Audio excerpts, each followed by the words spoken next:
ഞാനിവിടെ സേരിക്കുന്നിടത്തോളം കാലം ഇവിടെ ഒരു പരിപാടി നടക്കില്ല. നിനക്കൊരു പോറൽ പോലും വരാതെ ഞാൻ നോക്കിക്കോ.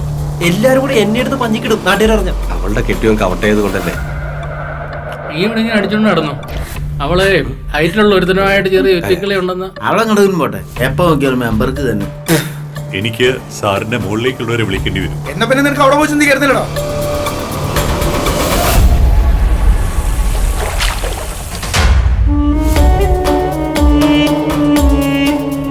സംഭവം ഭവന വേദന IPC 445, 448, 307 ഇതെല്ലാം കൂടി ചാർത്തേണ്ട് കൊടുത്തിട്ടുണ്ടെങ്കിലോ മണ്ഡലം ആരോടൊക്കെ ഇറങ്ങി പോണോന്ന്.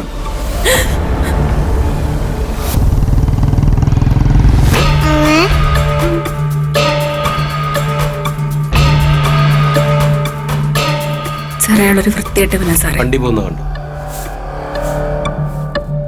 എന്റെ മകളുടെ പ്രായമുള്ള കുഞ്ഞല്ലേ, അയാളൊരു മാനസിക രോഗിയാ സാർ. എന്റെ രമേശ്, ഈ അവിഹിതം എന്ന് പറഞ്ഞാൽ എല്ലാവർക്കും താല്പര്യമുള്ള കേസാണ് സാർ. ഈ കേസ് നമ്മൾ വിചാരിക്കുന്ന പോലെ അല്ല സാർ. അവനെ നമുക്ക് അറസ്റ്റ് ചെയ്യണം സാർ. നീതിന്യായം നടപ്പാക്കേണ്ട സാർ തന്നെ ഇങ്ങനെ പറഞ്ഞാലോ? ഇനി എന്തെങ്കിലും ഇവിടെ കിടന്ന് കാണിച്ച് സ്റ്റേഷനിലേക്ക് പരാതിയായിട്ട് അങ്ങനെ വന്നോ എന്റെ തനി കൊണോദേരം തന്നെ അറിയും. ഞാൻ അന്വേഷിച്ചോളാം, താൻ കൂടുതൽ സഹായിക്കണ്ട. ഗിരിയുടെ അഡ്രസ് അറിയാമോന്ന്?